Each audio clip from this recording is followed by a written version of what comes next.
যুদ্ধবিরতি কার্যকরের মধ্যেই ইসরায়েল ও যুক্তরাষ্ট্রের বিরুদ্ধে হামলা চালিয়ে যাবার ঘোষণা দিয়েছে ইরান। মধ্যপ্রাচ্য থেকে ইহুদিবাদীদের বিতাড়িত না করা পর্যন্ত এই হামলা অব্যাহত রাখার হুঁশিয়ারি দিয়েছে ইরানের সর্বোচ্চ প্রতিরক্ষা বাহিনী আইআরজিসি।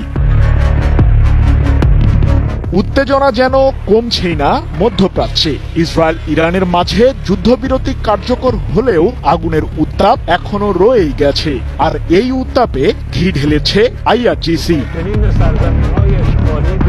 ইরানের কাছে আত্মসমর্পণ করেছে যুক্তরাষ্ট্র। ইরানকে যখন কোনোভাবেই প্রতিহত করতে পারছিল না ইসরায়েল, সে মুহূর্তে আঞ্চলিক বিভিন্ন দেশের সাথে যোগাযোগ করে মার্কিন প্রশাসন। এমনটি জানিয়ে ইরানের সশস্ত্র বাহিনীর প্রধান মেজর জেনারেল আব্দুল রহিম মুসাভি বলেন, মার্কিন নেতারা মধ্যপ্রাচ্যের কিছু আঞ্চলিক দেশের কাছে যুদ্ধবিরতি করিয়ে দিতে ভিক্ষা চেয়েছে, আর এর মাধ্যমেই যুক্তরাষ্ট্র ইরানের কাছে আত্মসমর্পণ করেছে। ইহুদিবাদী শত্রু এবং তার সমর্থকদের সতর্ক করে দিচ্ছি যে আমরা তাদের গতিবিধি সম্পূর্ণরূপে পর্যবেক্ষণ করছি। যদি তারা আবারও ভুল পদক্ষেপ নেয় তাহলে আমরা আরো কঠোর জবাব দেব। ২৬ জুন এক প্রতিবেদনে বিষয়টি নিশ্চিত করেছে লন্ডন ভিত্তিক সংবাদ মাধ্যম ইরান ইন্টারন্যাশনাল।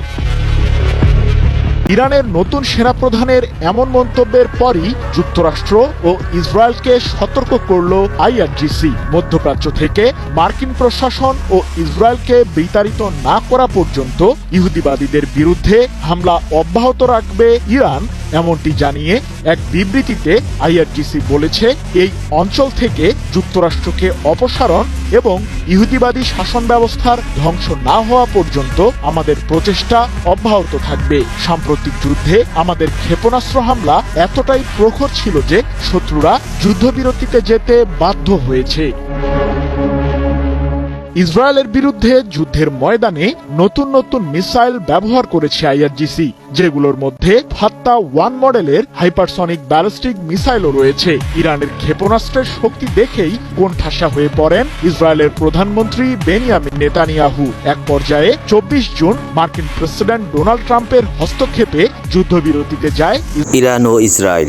কিন্তু গতকাল এক বিবৃতিতে আইআরসি প্রধান স্পষ্ট জানিয়ে দেন যে মধ্যপ্রাচ্য থেকে ওই ইসরায়েল নামক সন্ত্রাসী রাষ্ট্রকে বিতাড়িত করতে হবে, কেননা এই রাষ্ট্রটি পুরো মধ্যপ্রাচ্যের মধ্যে অশান্তি সৃষ্টি করে রাখছে এবং বিশেষ করে মার্কিন অগ্রাসনকে তারা দ্রুত বন্ধ করতে চায়। আমেরিকা মধ্যপ্রাচ্যের প্রতিটি জায়গায় নিজেদের অগ্রাসন ও বাড়াবাড়ি প্রতিস্থাপন করছে। এই বিষয়গুলো কিন্তু সম্প্রতি সময় ইরানের নজরে এসেছে এবং ইরান সতর্কবার্তা দিয়েছে এবং কঠিন জবাব দিয়েছে।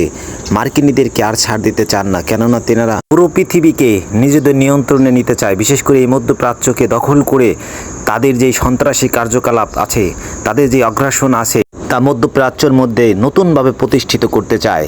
আর একটা কথা, ইরান কিন্তু স্পষ্ট জানিয়েছে যে ইসরায়েল হচ্ছে আমেরিকার একমাত্র মিত্র।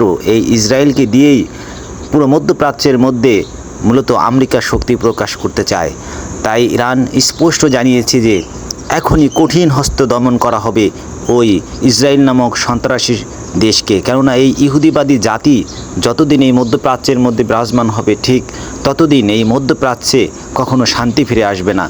ইরান অনেক দিন পর হলেও এই সত্য উপলব্ধি করতে পেরেছে যে যুদ্ধবিরতি হচ্ছে মূলত আমেরিকার একটি নতুন কৌশল, কিন্তু এই কৌশলে ইরান কিন্তু চুপ হয়ে গেলে তাহলে কিন্তু ওই ইহুদিবাদী সংগঠন ইসরায়েল কিন্তু আবার ঘুরে দাঁড়াবে, আর তখন কিন্তু ইরানের জন্য নতুন করে আবার সমস্যার সৃষ্টি হবে। তাই ইরান সমস্ত মর্ম উপলব্ধি করে কঠিন জবাব দিতে চায়। ইরান স্পষ্ট জানিয়ে দিয়েছে যে মধ্যপ্রাচ্য থেকে এই ইহুদিবাদী রাষ্ট্রকে খুব দ্রুতই নির্মূল করা হবে এবং তাদেরকে বিতাড়িত করা হবে, কেননা এই মধ্যপ্রাচ্যে জুড়ে ইহুদিবাদী রাষ্ট্রটি অশান্তি সৃষ্টি করে রেখেছে এবং বিশেষ করে ফিলিস্তিনিদের উপর যেভাবে অমানবিক নির্যাতন করা হয়েছে সেটা কিন্তু একেবারে গ্রহণযোগ্য নয়।